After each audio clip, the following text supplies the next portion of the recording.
Hi guys! For today's video, good morning! It's actually 6:48 a.m. here in New Zealand. And nandito ako sa labas ng aming workplace kasi sarado pa siya. Napaaga yung dating natin.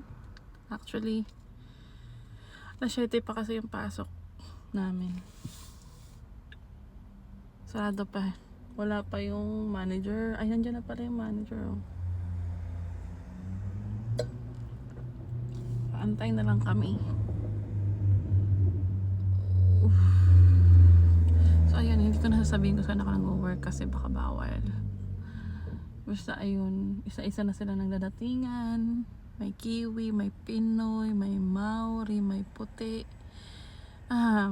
Dami namin, iba-iba.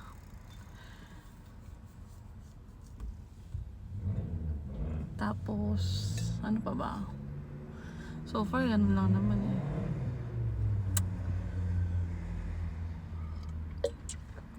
Ayun, bubuksan na ng manager yung ano. Oo, ang init.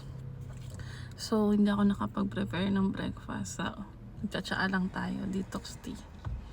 Para sumexy. Wow! Pwede ba yun? Kaya pa kaya sumexy? Hindi natin alam. Pero ayun. What else? Yung mga trabahador dito, lahat nakakotse. Yung isa nakabike.